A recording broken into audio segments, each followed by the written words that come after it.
ঠান্ডা গলায় বলে আলো।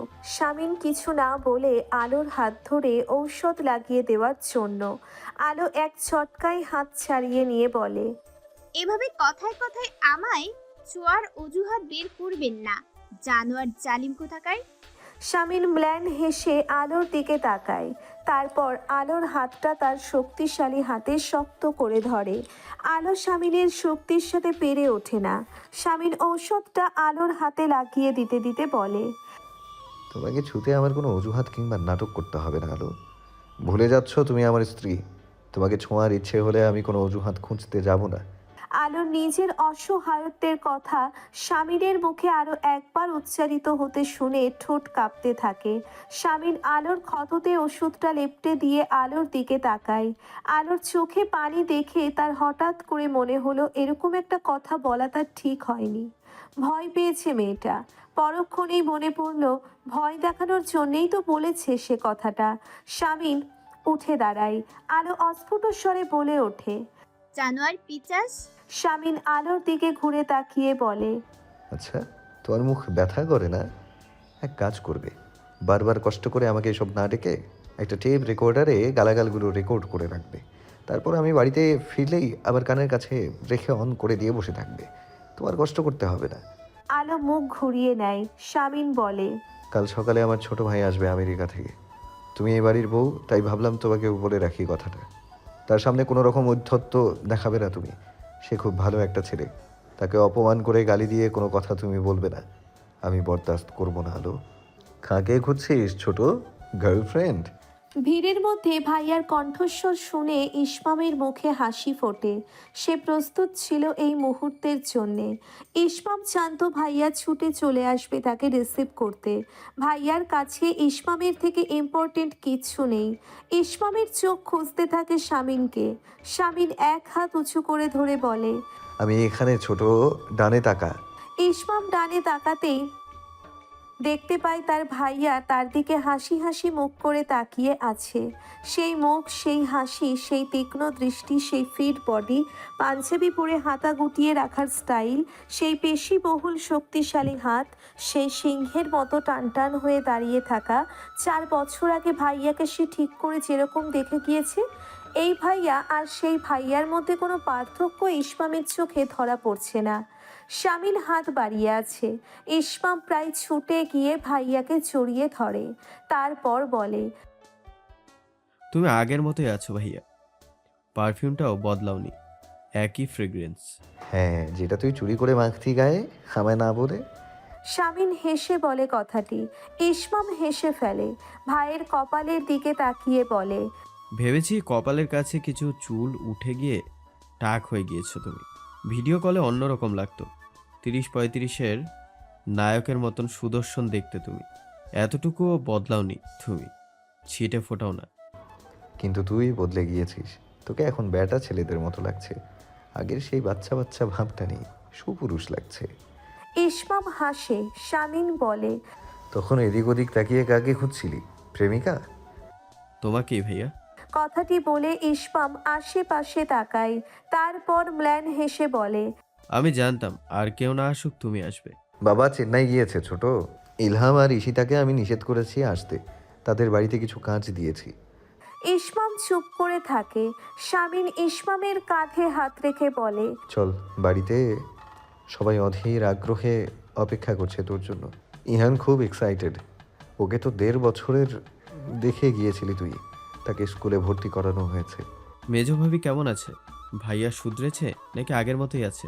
শামিন কোনো উত্তর না দিয়ে গাড়ির দরজা খুলে দেয়। গাড়িতে উঠে ইসমাম ভাইয়ের দিকে তাকিয়ে বলে, মেয়র সাহেব কোন সারপ্রাইজের কথা বলেছিলেন? কি সারপ্রাইজ? শামিন ড্রাইভ করতে করতে ইসমামের দিকে তাকায়। ঠান্ডা গলায় বলে, বাড়িতে চল, দেখতে পাবি। আগে চল বাড়িতে। দুজনের দৃষ্টি সামনের দিকে। শামিন কিছু সময় পরে বলে ওঠে, কি আবদার তোর? ইসমামের চোখ মুখ অস্বস্তিতে ছেয়ে যায়। শামিনের চোখে তা ধরা পড়ে। ঠান্ডা গলায় বলে, আমি জানি তুই এমন কিছু চাইবি না যেটা আমি তোকে এনে দিতে পারবো না, বা আমার অকাদের বাইরে। তবুও যদি এমন কিছু হয় তাহলে জেনে রাখ তোর ভাইয়া কোনো বাক্য ব্যয় না করে তোর আবদার পূরণ করবে। এত টেনশন নেই, আর কিচ্ছু নেই। ইসমাম শামিনের কথায় স্বস্তি পায় না। সে তার ভাইয়াকে খুব ভালো করেই চেনে। কখনোই ভাইয়া অদ্রি তাকে মেনে নেবে না, কখনোই না।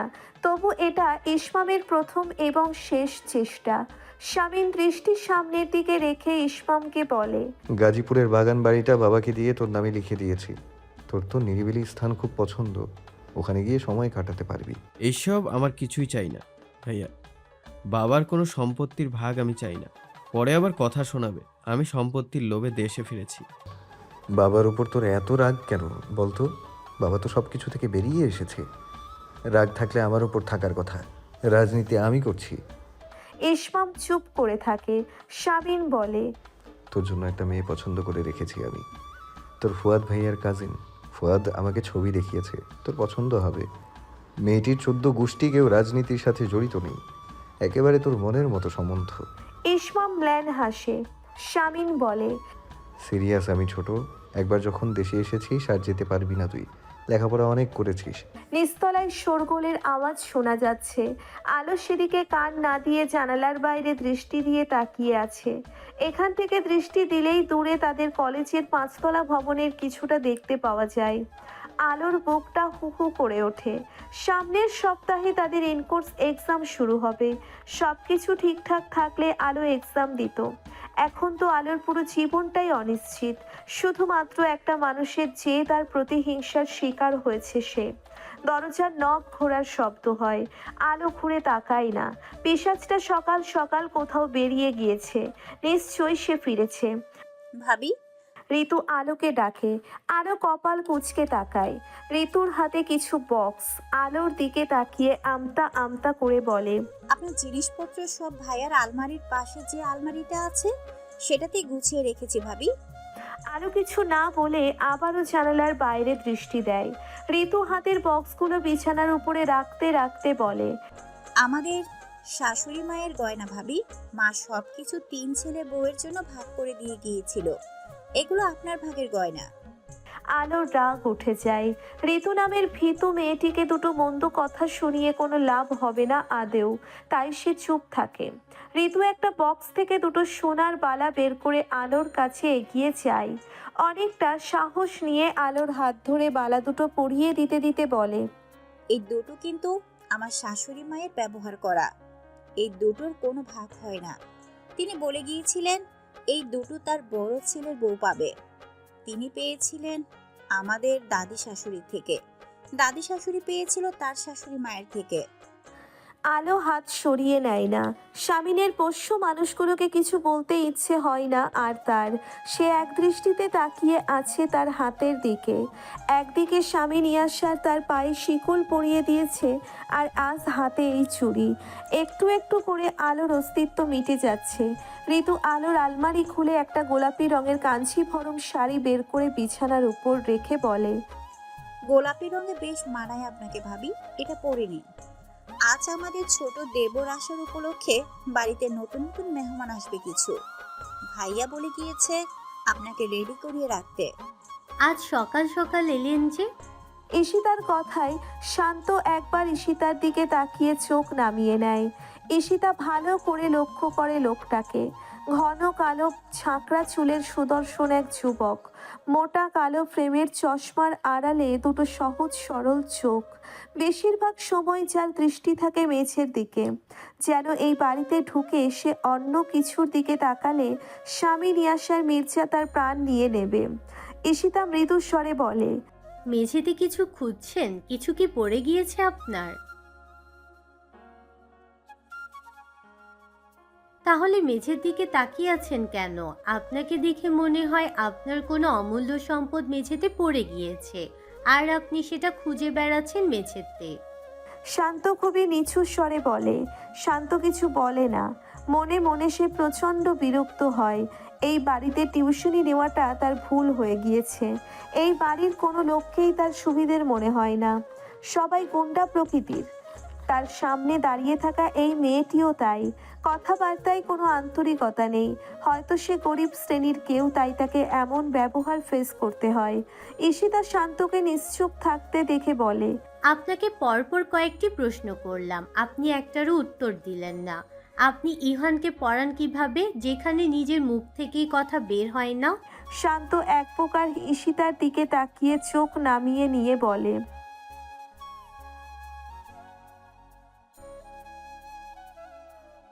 কথাটি বলে শান্ত সদর দরজার দিকে এগিয়ে যায়। ঈশিতা ফ্যালফ্যাল করে তাকিয়ে থাকে শান্তর দিকে। যতটা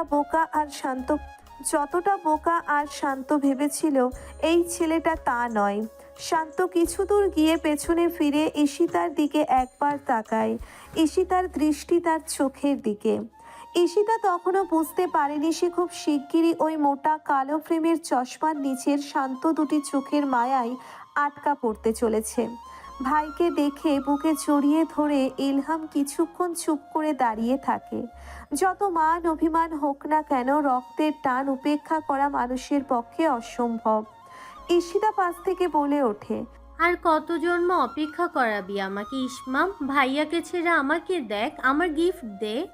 ইসমাম ইলহামকে ছেড়ে ঈশিতার দিকে তাকিয়ে বলে, আজ বুঝতে পারলাম ইস্যু, তোর বিয়ে কেন হচ্ছে না। তোর যা চেহারা হয়েছে তাতে পাত্র জুটবে বলে মনে তো হয় না। ঈশিতা ইসমামের বুকে আদরের সহিত কিল ঘুষি মেরে বলে, আমার ভাইয়াদের থেকেও দেখতে হ্যান্ডসাম, রাজপুত্রের মতো বর হবে আমার, দেখিস তোরা হা হয়ে যাবি। ইহান গুটি গুটি পায়ে লিভিং রুমে গিয়ে দাঁড়ায়। ঋতু তাকে নিয়ে এসেছে। ইলহাম ঋতুর দিকে তাকিয়ে বলে, আপনাদের দেখে মনে হচ্ছে আরেকজন হোসেনারা শান্তি দাঁড়িয়েছে ভাবি, মাথায় এত বড় ঘুমটা। ঋতু মুচকি হাসে। ইসমাম ইহানের দিকে তাকিয়ে আতুরে কণ্ঠে বলে, আমি ছোট বাবা তোমার। ইহান অবাক চোখে তাকিয়ে থাকে তার ছোট বাবার দিকে। ইসমাম এসে ওকে কোলে তুলে চুমু খায়। নিচে হাসাহাসির শব্দ শোনা যাচ্ছে। আলো আয়নার সামনে দাঁড়িয়ে নিজেকে একবার দেখে। গায়ে ওই লোকটার দেওয়া শাড়ি গয়না। নিজের দিকে তাকাতেই আলোর দুঃখ হচ্ছে খুব। নিচে ওই লোকটা আনন্দ করছে। আজ তার ভাই এসেছে, তার পরিবার সম্পূর্ণ হয়েছে। লোকটাকে দেখে যতদূর মনে হয়েছে লোকটা তার পরিবারের লোকদের প্রচণ্ড ভালোবাসে। অথচ এই লোকটা আলোকে তার পরিবার থেকে দূরে সরিয়ে নিজের কারাগারে বন্দি করে রেখেছে। ইসমাম এদিক ওদিক তাকিয়ে বলে, ভাইয়া বলেছে সারপ্রাইজ আছে। কি সারপ্রাইজ? এখানে তো কোনো সারপ্রাইজ নেই। সবাই মুখ চাওয়াচাই করতে থাকে। স্বামী ইসমামকে সোফায় বসার নির্দেশ দিয়ে নিজেও বসে। ইহান তার ছোট বাবার কাছ থেকে উঠে গিয়ে বড় বাবার কোলে বসে পড়ে। স্বামী ইসমামের দিকে দৃষ্টি দিয়ে ঠান্ডা গলায় বলে, আমি বিয়ে করেছি ছোট। ইসমাম প্রথমে বুঝে উঠতে পারেনি ভাইয়ের কথা। কয়েক মুহূর্ত সময় নিয়ে সে যেই না সবটা বুঝেছে অমনি চাপা স্বরে চেঁচিয়ে বলে, রিয়েলি? ভাইয়া মজা করো না তো। স্বামীন মৃদু হেসে মাথা নাড়ায়। ঋতু এবং ঈশিতা একে অপরের দিকে শুকনো মুখে তাকায়। এত বড় একটা কথা তুমি এখন বলছো ভাইয়া? এটা কোনো কথা? আমি খুব করে চাইতাম তুমি বিয়ে করো, আর তুমি আমাকে না জানিয়েই। ইলহাম ইসমামকে থামিয়ে দিয়ে বলে, ওকে সারপ্রাইজ দিয়েছে, এত ক্ষেপে যাচ্ছিস কেন তুই? ইসমাম অভিযোগের সুরে বলে, খেপে যাচ্ছি না, আমি সবার জন্য কত গিফট নিয়ে এলাম, সেখানে নতুন ভাবিকে খালি হাতে দেখব? এটা একটা লজ্জায় ফেলে দিলে তুমি ভাইয়া। আচ্ছা নতুন ভাবি দেখতে কেমন? ফুলের মা পাশ থেকে বলে ওঠে, একেবারে হিন্দি সিনেমার নায়িকা দিব্যা ভারতীর মতো ছোট ভাইজান, কিন্তু গায়ের রং একটু চাপা এবং একটু খাটো। তো বড় ভাইজানের পাশে খুব মানাইছে, মাশাল্লাহ মাশাল্লাহ। ইসমাম হেসে ফেলে। তোমার বর্ণনা শুনে আমার তো আর তর্স হয়েছে না ফুলির মা। আমাদের দিব্যা ভারতী কোথায়? ডাকো তাকে, নাকি ভাইয়ার ঘরে গিয়ে দেখবো? তুই বস, ঋতু ডেকে আনছে। স্বামী ইসমামকে কথাটি বলে ঋতুর দিকে তাকায়। ঋতু মাথা নাড়িয়ে সিঁড়ির কাছে যায়। ইসমাম ভাইয়ের দিকে তাকিয়ে বলে, কবে করলে বিয়ে? 4-5 দিন আগে। নির্বাচনী ঝামেলার মধ্যে কি এমন তাড়া ছিল? প্রেমের বিয়ে নাকি ভাইয়া? কখনো তো বলনি আমাকে। বাবা জানে? ভাবি, আয়নায় নিজের প্রতিবিম্বের থেকে চোখ সরিয়ে ঋতুর দিকে তাকায়। দরজার বাইরে থেকে উকি দিয়ে ডাকছে আলোকে। নিস্তেজ কণ্ঠে আলো বলে, আবার কি, শাড়ি গয়না তো পরেছি। ঋতু ভেতরে ঢোকে। আলোকে একবার তাকিয়ে দেখে। কি সুন্দর মুখশ্রী, তার ভাসুর এমনি এমনি দিবানা হয়নি। সোনার গয়নাগুলো পরে একেবারে নতুন বউয়ের মতো লাগছে আলোকে। চোখ ফেরানো দায়। আলো তার দিকে কপাল কুঁচকে তাকিয়ে আছে। ঋতু বলে, নিচে চলুন ভাবি, ভাইয়া ডাকছে। আমি কেন নিচে যাব? তার দরকার থাকলে তাকে এখানে আসতে বলো। আপনাকে নিচে নিয়ে যেতে বলছে। তার ছোট ভাই এসেছে, সম্পর্কে আপনার দেবর। তাতে আমার কি? যাকে স্বামী বলে স্বীকার করি না তার ছোট ভাইকে দেবর বলছো কেন? কঠিন গলায় বলে আলো। ঋতু বলে, চলুন ভাবি, জেদ করবেন না, 2 মিনিট থেকেই চলে আসবে। আলো একটা দীর্ঘশ্বাস ছেড়ে ঋতুর পিছু পিছু সিঁড়ির দিকে যায়। সিঁড়ি বেয়ে নামতে নামতে হঠাৎ করে সে থমকে দাঁড়ায়। নিচে সবাই কথা বলছে। ইয়াসার মির্জা, ইলহাম মির্জা ছাড়াও অন্য একটি পুরুষ কণ্ঠ আলোর কানে যেতে সে চমকে ওঠে। সে কি সত্যিই শুনছে নাকি তার ভ্রম? ঋতু আলোকে দাঁড়িয়ে পড়তে দেখে বলে, আসুন ভাবি। আলো কাঁপছে, তার মস্তিষ্ক কাজ করছে না। অত্যন্ত পরিচিত ওই পুরুষ কণ্ঠটি তার মস্তিষ্কে তীরের ফলার মতো আঘাত করছে। সে দ্রুত পায়ে হেঁটে সিঁড়ির থেকে নামে। লিভিং রুমে সবাই বসে আছে। আলো অচেনা পুরুষটির চেহারা দেখতে পায় না। সে ওদিকে ফিরে বসে তার ভাইয়ার সাথে কথা বলছে। ক্রমে ক্রমে আলোর অস্বস্তি বেড়ে চলেছে। স্বামী নিয়াসার আলোকে দেখতে পায়। হুট করে তার চোখ চলে যায় আলোর হাতের দিকে। তার মায়ের ছুরিতে এই মেয়েটার হাত দুটো সজ্জিত হয়েছে। খুবই ভালো লাগছে দেখতে। আলো ধীর পায়ে হেঁটে এগিয়ে যেতে থাকে। ফুলির মা চেঁচিয়ে বলে ওঠে, ছোট ভাইজান, বড় ভাবি আয়সা পড়ছে। ইসমাম উঠে দাঁড়িয়ে মাথা ঘুরিয়ে তাকায়। আলো আরও 2 কদম এগিয়ে যেতেই দাঁড়িয়ে পড়ে। ইসমাম আলোর মুখের দিকে তাকিয়ে আছে। হাসিতে প্রশস্ত হয়ে থাকা ঠোঁটজোড়া হঠাৎ করে অন্য রূপ ধারণ করেছে, কাঁপছে কিছুটা। আলো ইসমামের চোখের দিকে তাকিয়ে আছে। সেই চোখ, সেই নাক, সেই ভ্রু যুগল, সেই থুতনির নিচের টোল। আলো ভুল দেখছে না, কিছুই ভুল দেখছে না সে। তার মস্তিষ্কে অনবরত কেউ হাতুড়ি পেটাচ্ছে, কেউ দামামা বাজিয়ে যাচ্ছে। অদৃশ্য কেউ চিৎকার দিয়ে বলছে, তুই ঠকেছিস আলো, তোকে ঠকানো হয়েছিল। ইসমাম বুঝতে পারছে না সে কি করবে। তার পায়ের দিকটা হঠাৎ করে অসাড় হয়ে যাচ্ছে। ধীরে ধীরে পুরো শরীরে তা ছড়িয়ে পড়ছে। শামিন ইসমামের পাশ থেকে বলে ওঠে, তোর বড় ভাবি অদ্রিতা আলো, চিনিস ওকে তুই? ইসমাম বোকার মতো তার ভাইয়ের দিকে তাকায় আলোর দিকে, ঈশিতার দিকে, ইলহামের দিকে, ঋতুর দিকে, ফুলির মায়ের দিকে, ইহানের দিকে। সে ফ্যালফ্যাল করে দেখছে প্রত্যেকের মুখ। এটা কি কোনো ষড়যন্ত্র? তার সাথে সবাই মজা করছে নাকি? আলো খেয়াল করলো সে হঠাৎ করে সামনে দাঁড়িয়ে থাকা মানুষটাকে 2 বার দেখছে। মনে হচ্ছে দুজন দাঁড়িয়ে আছে তার সামনে। দুজন ইসমাম, দুজন প্রতারক, দুজন ধান্দাবাজ, দুজন মিথ্যুক। মনে মনে বলতে থাকে, তুই শক্ত থাক আলো, দোহাই তোর, তুই দয়া করে শক্ত থাক। আলোর ভেতরে যে আলো আছে সে আলোর অনুরোধ রাখে না। তীব্র অভিমান, ঘৃণা, আঘাতে জর্জরিত হয়ে লুটিয়ে পড়ে মেঝেতে। ঋতু চেঁচিয়ে ওঠে। বড় ভাবি। ওখানে দাঁড়িয়ে থাকা প্রত্যেকে অবাক হয়ে মেঝেতে পড়ে থাকা অচেতন আলোকে দেখতে থাকে। কয়েক মুহূর্ত কেটে যেতেই শামিন ছুটে যায় আলোর কাছে, ঝুঁকে বসে পড়ে মেঝেতে। আলোর গালে আলতো করে চাপড় মেরে গম্ভীর কণ্ঠে ডাকতে থাকে, আলো, আলো। ইসমাম শামিন আর আলোকে দেখতে থাকে। সে দাঁড়িয়ে আছে একটা জড় বস্তুর মতো, একটা পাথরের মতো। শামিন এদিক ওদিক তাকায়। ফুলির মা 1 গ্লাস পানি নিয়ে এসে শামিনের হাতে দেয়। শামিন আলোর মুখে ছেটাতে থাকে পানি। কোনো কাজ হয় না তাতে। শামিন পাঞ্জাবির হাতা ভালো করে গুটিয়ে নিয়ে আলোকে 5 কুলা করে তুলে নেয়। ইসমাম এক দৃষ্টিতে সেই দৃশ্য দেখতে থাকে। আলোকে উঠিয়ে নিয়ে সিঁড়ি ভেঙে উপরে উঠতে থাকে। ঋতু, ঈশিতা, ফুলির মা চিন্তিত ভঙ্গিতে শামিনের পিছু পিছু যায়। লিভিং রুমে দাঁড়িয়ে থাকে ইসমাম এবং ইলহাম। ইলহাম ইসমামের কাঁধে হাত রেখে বিরক্ত ভঙ্গিতে বলে, আমাদের বড় ভাবির যখন তখন সেন্সলেস হয়ে যাওয়ার রোগ আছে। ঘাবড়ে যাস না, তুই ঘরে গিয়ে রেস্ট নে। ভাত খাবি তো? সীতারাকে বলছি তোর খাবার টেবিলে দিতে। তোর পছন্দের সব রান্না করে রেখেছে ঈশিতা আর ইহানের মা। ইসমাম ইলহামের দিকে বোকার মতো তাকিয়ে থাকে। বিছানায় আলোকে শুইয়ে দিয়ে শামিন আলোর গালে হাত রেখে আলোকে ডাকতে থাকে। ঋতু আলোর পায়ের কাছে বসে চিন্তিত ভঙ্গিতে ইয়াসারকে বলে, ভাইয়া ডাক্তার ডাকেন, হুট করে এভাবে অজ্ঞান কেন হয়ে যাবে? শামিন ঋতুর দিকে তাকিয়ে একবার আলোর দিকে তাকায়।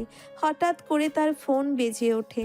সবুজের নাম্বার, তার মানে হসপিটাল থেকে এসেছে। শামিন ফোনটা নিয়ে বারান্দায় চলে যায়। ঈশিতা এসে আলোর মাথার কাছে বসে। ঋতু ঈশিতার দিকে তাকিয়ে বিড়বিড় করে বলে, কি হলো বলো তো আপা? এমন করে অজ্ঞান হয়ে যাবে কেন? পাশে দাঁড়িয়ে থাকা ফুলির মা নিচু স্বরে বলে ওঠে, চিন্তা কইরেন না ভাবি, অজ্ঞান হয় নাই। বড় ভাবি নতুন নতুন জন্ম নিরোগ বড়ি খায়, তাই হয়তো এমনি মাথা ঘুরে পড়ে গেছে। বিয়ার পর পর আমি ওইসব খাইতে পারতাম না, শুধু বমি হইতো আর মাথা ঘুরতো সারাদিন। এখন ঘাস হইয়া গেছে। ঋতু কপাল কুঁচকে ফুলির মায়ের মুখের দিকে তাকিয়ে বলে। চুপ করবে তুমি? শামিন ফোনে কথা বলে ঘরে এসে ঈশিতার দিকে তাকায়, তারপর বলে, ডাক্তার পাঠিয়ে দিচ্ছি, আমাকে একটু বের হতে হবে। জামিরের অবস্থা ভালো না, একটু। ঈশিতা কোনো জবাব দেয় না। আলোর জন্যে ভাইয়ার মধ্যে উৎকণ্ঠা দেখে সে কিছুটা অবাক হয়। শামিন সিঁড়ি বেয়ে নিচে নেমে দেখে ইসমাম এখনো লিভিং রুমে দাঁড়িয়ে আছে। সে চেঁচিয়ে বলে, তুই কি নতুন এ বাড়িতে এখনো দাঁড়িয়ে আছিস? উত্তর পাশের ঘরটা সাজিয়ে রেখেছি, ঘরে গিয়ে রেস্ট নে। আমি 1 ঘন্টার জন্য বাইরে যাচ্ছি, এসে কথা হবে। শামিন তাড়াহুড়ো করে চলে যাওয়ার সময় দেখল না সে তার আদরের ছোট ভাইটাকে কিভাবে কতটা জঘন্যভাবে ভেঙে ছুঁড়ে দিয়ে গিয়েছে। খেয়ালই করল না শামিন ইয়াসার মির্জা। হসপিটালে পৌঁছে শামিন গাড়ি থেকে নেমে দেখে ফুয়াদ দাঁড়িয়ে। শামিনের দিকে তাকিয়ে বলে, ইসমাম এসেছে? কিছুক্ষণ আগে। না আসলেও পারতি, আমরা দেখছি অবস্থা স্টেবল এখন কিছুটা। শামিন একটা স্বস্তির নিঃশ্বাস ফেলে হাতের ফোনের দিকে তাকায়। তারপর একজন ডাক্তারকে ফোন করে বলে, আপনি পৌঁছেছেন? হ্যাঁ, আপনি পৌঁছেছেন ডক্টর? হ্যাঁ দেখুন, আচ্ছা রাখছি। ফুয়াদ অবাক হয়ে বলে, ডাক্তার কার জন্য? কে অসুস্থ? হ্যালো। কি হয়েছে? হঠাৎ করে সেন্সলেস হয়ে গিয়েছে। ফুয়াদ চিন্তিত ভঙ্গিতে বলে, কি যে একটা অবস্থা, তুই কি করতে চাইছিস কিছু বুঝতে পারছি না। কিছু বুঝতে হবে না, জামিরের কাছে চল। ডাক্তার পৌঁছানোর কিছুক্ষণ আগেই আলোর জ্ঞান ফিরেছে। চোখ খুলে পিটপিট করে তাকিয়ে দেখছে সবাইকে। ঋতু নিচু স্বরে ডাকতে থাকে, ও ভাবি, শুনতে পাচ্ছেন? আপনার কি কোথাও কষ্ট হচ্ছে? আলো একটা দীর্ঘশ্বাসের সাথে চোখ দিয়ে দুফোঁটা পানি ছেড়ে দেয়। ঈশিতা তা খেয়াল করে বলে, কি সমস্যা বলো আমাদের। আলো উঠে বসতে চায়। ঈশিতা আলোকে ধরে বসিয়ে দেয়। সীতারা এসে জানায় নিচে ডাক্তার এসেছে, তাকে উপরে পাঠাবে কিনা জানতে চায়। ঈশিতা বলে, পাঠিয়ে দাও। না। বলে উঠে আলো। সবাই তার মুখের দিকে তাকায়। আলো আর্তনাদ করে ওঠে, কেউ আসবে না, আমি একা থাকতে চাই, আপনারা বেরিয়ে যান এই ঘর থেকে। ঈশিতা আলোকে ধরে বলে, তুমি অসুস্থ আলো, ডাক্তার এসে দেখে যাক একবার। বললাম না কেউ আসবে না, বললাম না আপনাদের এই ঘর থেকে বেরিয়ে যেতে।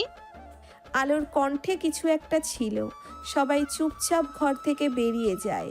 ডাক্তারের কথা শুনতে শুনতে শামিন বেশ কয়েকবার ফোনের দিকে তাকায়। ফুয়াদ তা খেয়াল করে। ডাক্তার চলে যেতেই ফুয়াদ শামিনকে বলে, একটা লোক যে সবসময় তার ছেলেপুলেদের বলতো জরুরি কাজের সময় বউয়ের চিন্তা মাথা থেকে ঝেড়ে ফেলে দিতে, জরুরি মিটিংয়ে বউয়ের ফোন রিসিভ না করতে, সেই লোক বারবার বউয়ের চিন্তায় অস্থির হয়ে ফোন চেক করছে কেন? অদ্ভুত। শামিন কপাল কুঁচকে ফুয়াদের দিকে তাকিয়ে বলে, ফাজলামি করিস না, বিয়ে করেছি, একটা রেসপন্সিবিলিটি আছে। ওদের মতো লুতুপুতু কথা বলার জন্য বসে নেই আমি। তা এতই যখন রেসপন্সিবিলিটি, তাহলে নিজেই ঈশিতাকে ফোন করে জেনে নে জ্ঞান ফিরেছে কিনা। ওর ফোনের আশায় বসে আছিস কেন? নাকি যেচে ফোন দিলে তোর পুরুষত্ব অপমানিত হবে? শামিন ফুয়াদের দিকে চোখ রাঙিয়ে একবার তাকিয়ে হাঁটতে থাকে। তারপর বলে ওঠে, তার প্রয়োজন নেই, বাড়িতে যাচ্ছি, গেলেই দেখতে পাবো। ইসমামের দরজার সামনে এসে ঋতু ইসমামকে ডেকে বলে, খাবে না ভাইয়া? বেশ কিছুক্ষণ পরে ইসমাম কাঁপা কাঁপা গলায় জবাব দেয়, আমি একটু ঠিক হয়নি ভাবি, জার্নিতে মাথায় ঘুম ধরেছে। হাঁটুতে মাথা ঠেকিয়ে বসে আছে আলো। কিছুক্ষণ যেতেই ফুপিয়ে ওঠে। শরীরটা একটু একটু করে কাঁপছে। জানালার থাই গ্লাস খোলা। বাইরে সম্ভবত ঝোড়ো হাওয়া বইছে। বৃষ্টি নামবে হয়তো। জানালা থেকে ঝোড়ো হাওয়া ঘরে প্রবেশ করে পুরো ঘরে ছড়িয়ে পড়ছে। বাইরে যে ঝড় বইছে তার থেকেও হাজার গুণ বেশি ঝড় আলোর মনে বয়ে চলেছে। আলোর আলগা হয়ে যাওয়া খোপা খুলে গিয়েছে। চুলগুলো বেপরোয়া উঠছে। দরজার নব ঘোরার শব্দ হতেই আলো মাথা তুলে চোখের পানি মুছে গুটিসুটি মেরে বসে থাকে। ভেবেছিল ইয়াসার এসেছে। ওই লোকটাকে সে তার চোখের পানি দেখাতে চায় না। আলোর ধারণাকে মিথ্যে করে দিয়ে ঘরে ঢোকে ইসমাম। আলো থমথমে মুখ নিয়ে ইসমামের দিকে তাকিয়ে থাকে। ইসমাম ধীর পায়ে আলোর দিকে এগিয়ে আসে। ব্যাকুল কণ্ঠে বলে। অদ্রিতা, আলো বিছানা থেকে নেমে দাঁড়িয়ে তেজি কণ্ঠে বলে ওঠে। ওখানেই দাঁড়িয়ে যাও। ইসমাম দাঁড়িয়ে পড়ে। আলো ইসমামের চোখের দিকে দৃষ্টি স্থির রেখে ধরা গলায় বলে ওঠে। প্রতারক, ঠক, মিথ্যুক, ধান্দাবাজ। ইসমাম আকুতির সুরে বলে। I can explain. এখান থেকে বেরিয়ে যাও তুমি। বেরিয়ে যাও প্রতারক। হিংস্র বাঘিনীর মতো গর্জে ওঠে আলো। ইসমাম আলোর দিকে তাকিয়ে আছে। আলোর চোখ মুখ তীব্র ক্ষোভে ফেটে পড়তে চাইছে। ইসমাম এক কদম সামনে এগোতেই আলো দুই কদম পিছিয়ে গিয়ে রাগে ফুঁসতে থাকে। ইসমাম আলোর পা থেকে মাথা পর্যন্ত একবার দেখে নরম সুরে বলে। এইসব কি হলো আদ্রিতা? বেরিয়ে যাও তুমি। বেরিয়ে যাও। আদ্রিতা, আলো ইসমামের দিকে তেড়ে যায়। চেঁচিয়ে বলতে থাকে। লজ্জা করে না? লজ্জা করে না ভাইয়ের বউয়ের ঘরে পারমিশন না নিয়ে ঢুকতে? আলোর কথাই ইসমাম চোখ নামিয়ে নেয়। আলো একবার দেওয়ালে টাঙানো ছবিটার দিকে তাকিয়ে ইসমামের দিকে তাকায়। বিড়বিড় করে বলতে থাকে।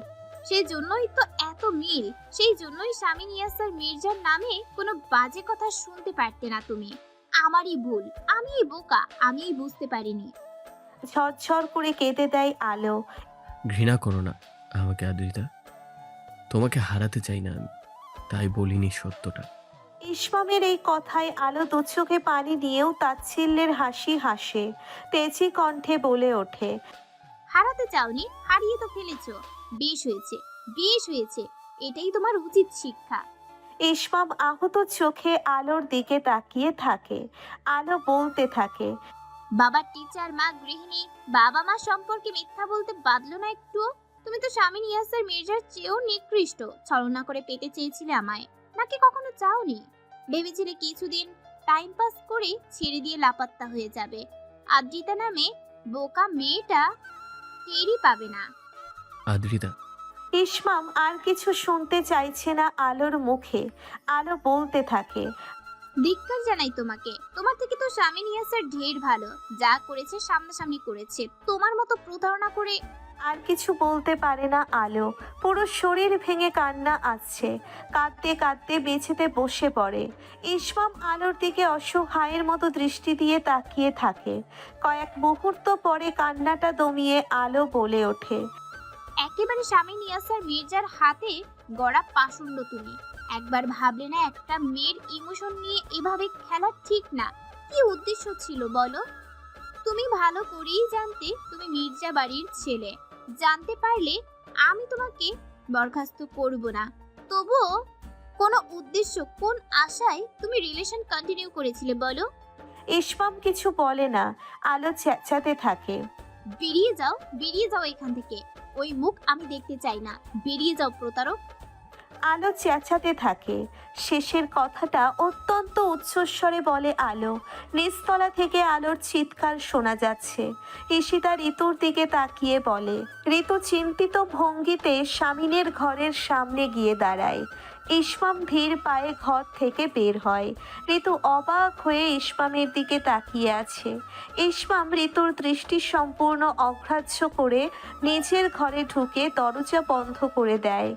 লিভিং রুমে ঢুকে স্বামীন দাঁড়িয়ে পড়ে। ঈশিতা আর ঋতু তার দিকে তাকিয়ে আছে। স্বামীন গম্ভীর কণ্ঠে বলে। জ্ঞান ফিরেছে? ডাক্তার কি বলেছে? ডাক্তার দেখানো প্রয়োজন হয়নি, জ্ঞান তার আগেই ফিরেছে। একটু আগে গিয়ে দেখি জ্বর এসেছে হঠাৎ। শুকনো মুখে বলে শামিন, সিঁড়ির দিকে যায়। তারপর দাঁড়িয়ে ঋতুর দিকে তাকিয়ে বলে, ইসমাম কিছু খেয়েছে? কি আর খাবে ভাইজান, বড় ভাবি যে ব্যবহারটা করলো তারপর আর খাবার পেটে যায়। মানে? গম্ভীর কণ্ঠে শব্দটি উচ্চারণ করে শামিন ভ্রুকুচকে তাকিয়ে আছে ফুলি মায়ের দিকে। ফুলির মা বলতে থাকে,